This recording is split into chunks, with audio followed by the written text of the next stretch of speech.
We're continuing with the test 4 review questions. We're picking up with question number 7.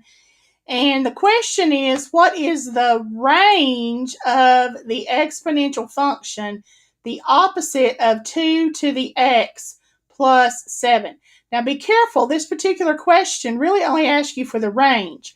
But I do want to point out that the domain of any exponential function is always all real numbers, from negative infinity to positive infinity is the domain of any exponential function.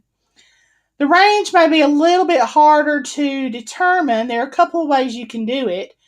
One is to think about the transformations that have occurred on your basic function, which would be, in this particular scenario, your basic graph would have been just good old everyday f of x equals 2 to the x.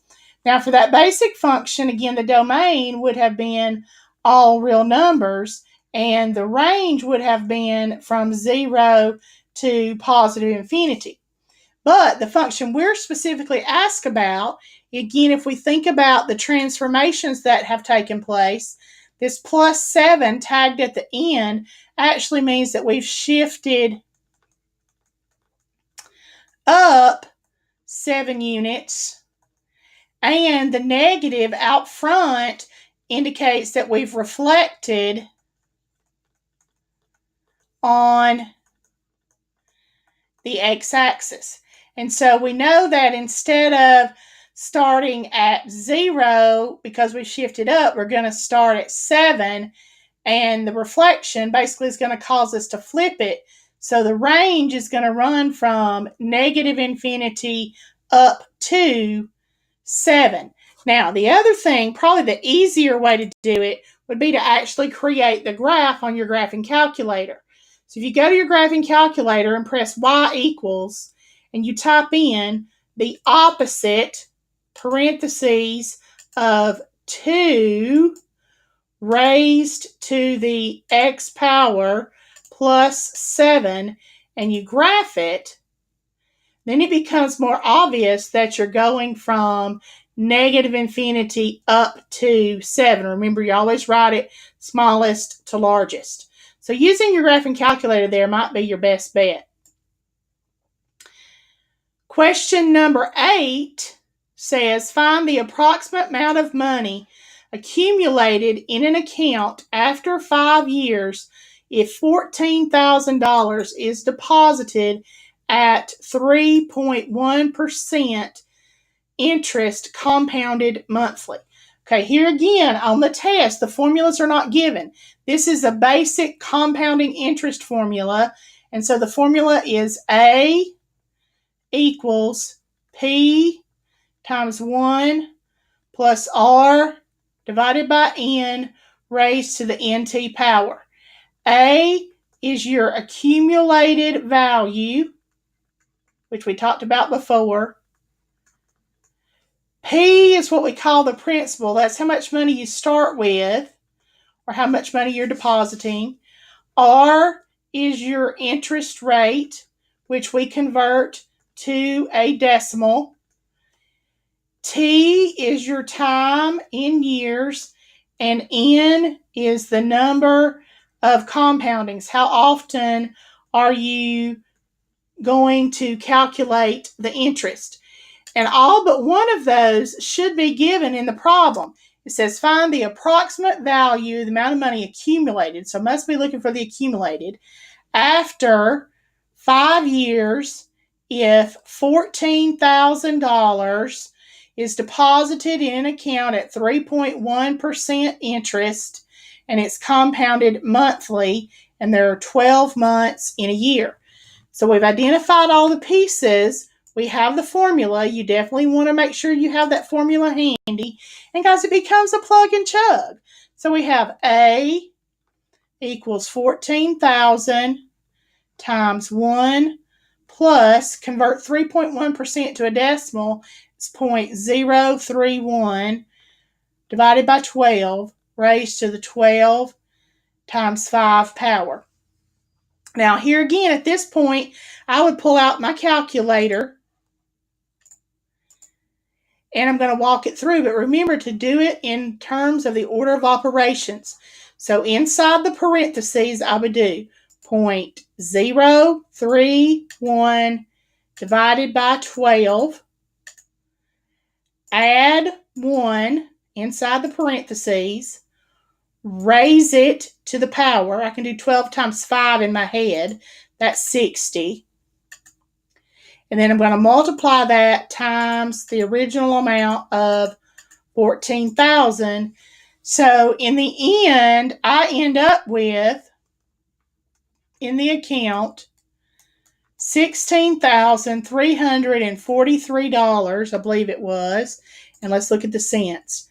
94 cents. Okay. So $16,343.94. Again, money is typically rounded to 2 decimal places. Guys, it's a plug and chug. Make sure you have the formula handy. Number 9 is a little bit lengthier. It says a new radioisotope called zootopium is found in a woolly mammoth's bones.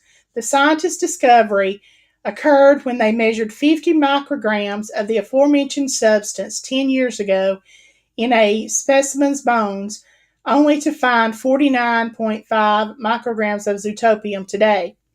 If zootopium follows a radioactive decay model, how much zootopium would have been present in the aforementioned specimen's bones 10,000 years ago?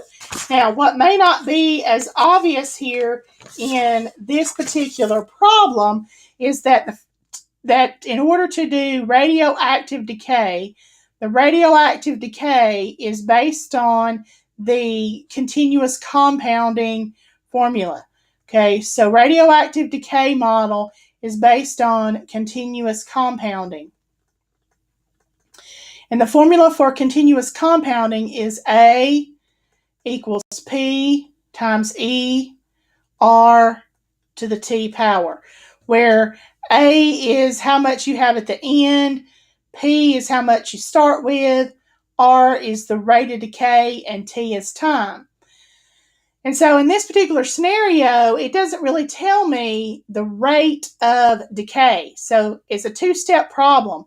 The first thing I have to do is find R, which would be the rate of decay. Okay, so I know a few things. I know that I started out initially with 10 micrograms. And they waited 10 years and measured it again. And when they measured it again at 10 years, there was 49.5. Excuse me, my initial was 50, not 10. Got carried away there. May have said 50 and wrote 10. Okay, so the initial amount was 50 micrograms. 10 years later, they measured it and got 49.5. So if we plug those numbers into the continuous compounding formula, so that I have 49.5 equals 49.5 equals 50 times E to the R times 10. And so at this point, I'm trying to solve for R, okay, to find that rate of decay. So I'm going to divide both sides by 50 to isolate the E, or ultimately isolate the R. So I have 49.5 divided by 50 is 0.99. So I have 0.99 equals E to the R times 10. So I have an exponential expression or exponential equation. I need to solve that for R. So I need to take the natural log of both sides. So I have the natural log of 0.99 equals R times 10. So the natural log of 0.99 divided by 10 gives me negative 0.00100500336 is going to be my R. Okay, so now that I have R, then I've got to move to the second step because I haven't really answered the question yet, because the question said how much Zootopian would have been present in 10,000 years ago. Okay, so we need to figure out what it would have been 10,000 years ago. Okay, so if I do that, again, we use our formula. We're looking for, this time we're looking for P, because we know at this point we have 49.5 micrograms. We don't know how much we had initially. We have E to the negative 0.00100500336 times 10,000. Because we want to know how much we had at the beginning 10,000 years ago.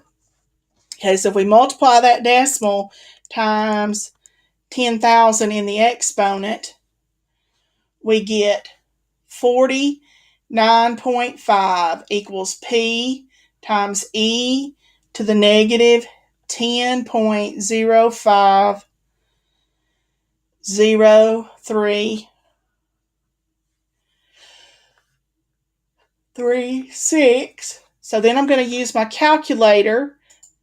Okay, on my calculator, I can do E, and to get E, it's the blue second button and LN. So you have E to the negative 10.050336.